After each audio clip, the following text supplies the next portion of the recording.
ముక్కోటి ఏకాదశి విశిష్టత, పురాణ గాథ. వైకుంఠ ఏకాదశి అనే పేరు ఎలా వచ్చింది? పూజా విధానం, పూజకు తగిన సమయం. ఏడాదికి 24 ఏకాదశులు వస్తాయి. సూర్యుడు ఉత్తరాయణానికి మారే ముందు వచ్చే ధనుర్మాస శుద్ధ ఏకాదశినే వైకుంఠ ఏకాదశి లేదా ముక్కోటి ఏకాదశి అంటారు. సూర్యుడు ధనుస్సు రాశిలో ప్రవేశించిన అనంతరం మకర సంక్రమణం వరకు జరిగే మార్గం మధ్య ముక్కోటి ఏకాదశి వస్తుంది. ఈ రోజున వైకుంఠ వాకిళ్లు తెరుచుకొని ఉంటాయని వైష్ణవాలయాలలో గల ఉత్తర ద్వారం దగ్గర భక్తులు తెల్లవారుజాముననే భగవద్ దర్శనార్థం వేచి ఉంటారు. ఈరోజు మహావిష్ణువు గరుడ వాహనారూఢుడై 3 కోట్ల దేవతలతో భూలోకానికి దిగివచ్చి భక్తులకు దర్శనం ఇస్తాడు కనుక దీనిని ముక్కోటి ఏకాదశి అనే పేరు వచ్చింది అంటారు. ఈ ఒక్క ఏకాదశి 3 కోట్ల ఏకాదశులతో సమానమైన పవిత్రతను సంచరించుకొని ఉన్నందువల్ల దీనికి ముక్కోటి ఏకాదశి అంటారని కూడా చెబుతారు. ఈ రోజున వైష్ణవ ఆలయాలలో ప్రత్యేక పూజలు, హోమాలు, ప్రవచనాలు, ప్రసంగాలు ఉంటాయి. ఈ రోజున ముఖ్యమైనవి ఉపవాసం, జాగరణ, అటు తర్వాత జపం, ధ్యానం. విష్ణు పురాణం ప్రకారం 2 రాక్షసులు తమకు వ్యతిరేకంగా ఉన్న మహావిష్ణువు వారి కోసం తన వైకుంఠ ద్వారాలను తెరిచాడని, తమ కథ విని వైకుంఠ ద్వారం గుండా వస్తున్న విష్ణు స్వరూపాన్ని చూసిన వారికి వైకుంఠ ప్రవేశం కల్పించాలని వారు కోరారు. అందుచేతనే ఆ రోజున వైకుంఠ ద్వారాన్ని తెరిపించే విధంగా వైష్ణవ ఆలయాల్లో ద్వారాలను ఏర్పాటు చేశారు. మామూలు రోజుల్లో దేవాలయాల ఉత్తర ద్వారాలు మూసి ఉంచుతారు. కానీ ఈ రోజు భక్తులు ఆ ఉత్తర ద్వారం గుండా వెళ్ళి దర్శనం చేసుకుంటారు. తిరుపతిలో కూడా ఈ రోజును వైకుంఠ ద్వారం పేరిట ఉన్న ప్రత్యేక ద్వారాన్ని తెరిచి ఉంచుతారు. పద్మపురాణం ప్రకారం విష్ణువు నుంచి ఉద్భవించిన శక్తి మురా అనే రాక్షసుడిని సంహరించిన రోజున వైకుంఠ ఏకాదశి. మురాసురుడి కథ. కృతయుగంలో మురా అనే రాక్షసుడు దేవతలను, సత్పురుషులను బాధించేవాడు. దేవతలు తమ గోడును విష్ణుమూర్తికి విన్నవించి రక్షించమని ప్రార్థించారు. విష్ణువు మురాసురుడిపై దండెత్తి మొదట రాక్షస సైన్యాన్ని సంహరించాడు. కానీ మురాసురుడు మాత్రం తప్పించుకొని వెళ్లి సాగర గర్భంలో దాక్కున్నాడు. మురాసురుణ్ణి బయటకు రప్పించే ఉపాయానికి విష్ణువు ఆలోచించి ఒక గుహలోకి వెళ్ళాడు. విష్ణువు నిద్రిస్తున్నాడని భ్రమించిన మురాసురుడు విష్ణువుని సంహరించడానికి అదే అనువైన సమయం అని కత్తిని ఎత్తాడు. అంతే, వెంటనే మహాలక్ష్మి దుర్గ రూపంలో అక్కడ ప్రత్యక్షమై మురాసురుణ్ణి సంహరించింది. విష్ణువు లేచి ఆమెను మెచ్చుకొని ఆమెకు ఏకాదశి అనే బిరుదును ఇచ్చాడు. ఆమెను వరం కోరుకొమ్మని చెప్పాడు. ఆ రోజున ఉపవాసం ఉన్న వారి పాపాలను పరిహరించాలని ఆమె కోరుకుంది. ధనుర్మాస శుక్లపక్ష ఏకాదశి రోజున ఉపవాసం ఉన్న వారికి వైకుంఠ ప్రాప్తి కలుగుతుందని విష్ణువు వరమిచ్చాడు. వైకుంఠ ఏకాదశి రోజు ముర బియ్యంలో దాక్కుంటాడని, అందుకే బియ్యంతో చేసిన ఏ పదార్థం తినకుండా ఉండాలని అంటారు. ఈ రోజున ఉపవాసం ఉంటే మిగతా 23 ఏకాదశుల ఉపవాసం ఉన్నట్టే అని విష్ణు పురాణం చెబుతుంది. ముర అంటే తామసిక, రాజసిక గుణాలకు, అరిషడ్వర్గాలకు ప్రతీక. వీటిని ఉపవాస జాగరణల ద్వారా జయిస్తే సత్వగుణం లభించి తద్వారా ముక్తికి మార్గం ఏర్పడుతుంది. వరి అన్నంలో ముర నివాసం ఉంటాడు కనుక మందబుద్ధిని ఇచ్చి జాగృతను దెబ్బతీస్తాడని అంతరార్థం. కానీ ఏకాదశి నాడు ఉపవాసం ఉండి ద్వాదశి నాడు అన్నదానం చేస్తారు.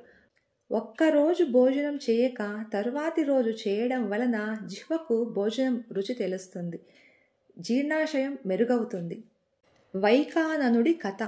పర్వత మహర్షి సూచన మేరకు వైకాననుడు అనే రాజు వైకుంఠ ఏకాదశి వ్రతాన్ని ఆచరించినందువలన నరక బాధలను అనుభవించే పితృదేవతలు విముక్తులై స్వర్గలోకానికి వెళ్లారట.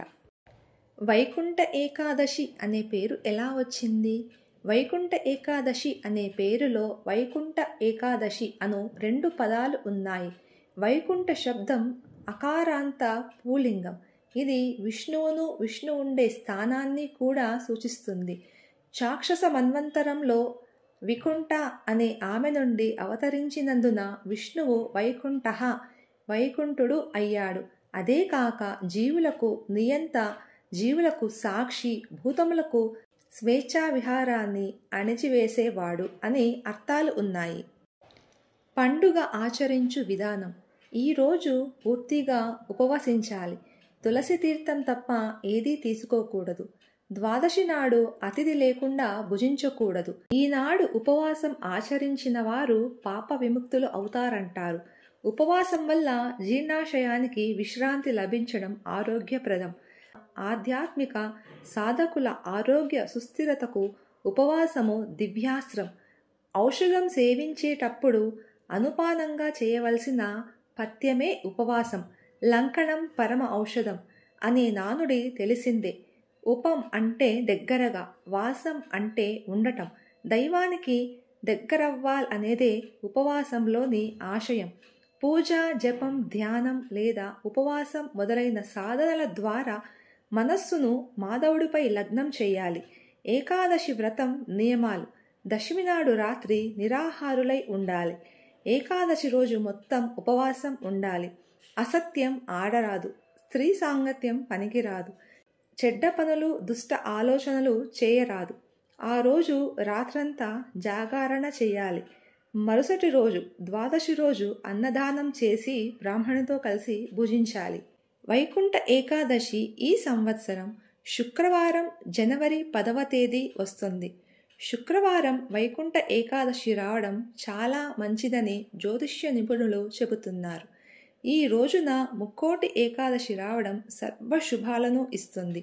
అందుచేత ముక్కోటి ఏకాదశి రోజున నిష్ఠతో పూజా నియమాలు ఆచరించే వారికి పుణ్యఫలములతో పాటు కార్యసిద్ధి చేకూరుతుందని జ్యోతిష్య నిపుణులు అంటున్నారు.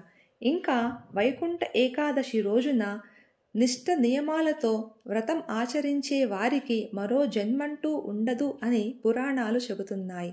ముక్కోటి ఏకాదశిన మరణించే వారికి వైకుంఠవాసం సిద్ధిస్తుందని, స్వర్గంలోని తలుపులు వారి కోసం తెరిచే ఉంటాయని శాస్త్రాలు పేర్కొంటున్నాయి. ముల్లోకాలను నడిపించే విష్ణుమూర్తిని ముక్కోటి ఏకాదశిన స్తుతించే వారికి మోక్షం ప్రాప్తిస్తుంది.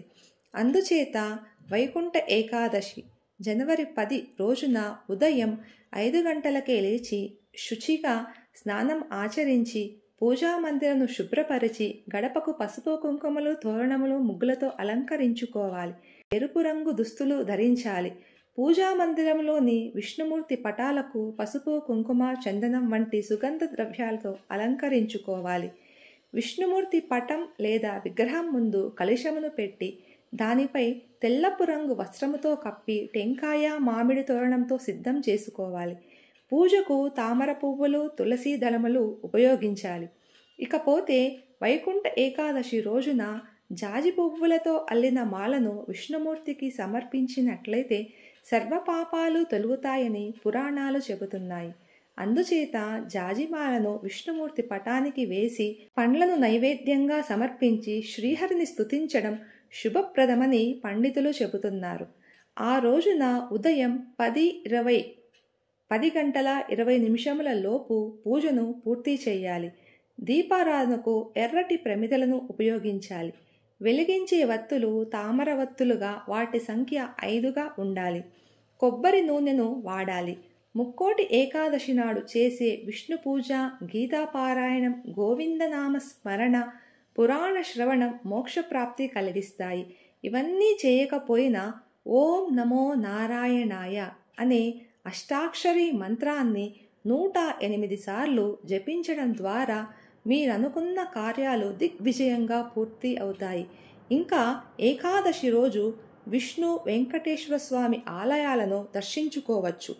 చిన్నపిల్లలు, వృద్ధులు, ఆరోగ్య సమస్యలు ఉన్నవారు లేదా ఉపవాసము చేయలేని వారు పాలు, పండ్లు, తులసి తీర్థం వీటిని తీసుకోవచ్చు అని కూడా పురాణాల్లో పేర్కొని ఉన్నది. ఈ సంవత్సరం ముక్కోటి ఏకాదశి శుక్రవారం రోజున రావడం ఎంతో ప్రాశస్త్యం. ఆ మహాలక్ష్మి విష్ణువులను కొలుచుకొని సకల శుభాలను నెలకొందాం. ఈరోజు విష్ణు సహస్రనామం, భగవద్గీత పారాయణం శుభప్రదం.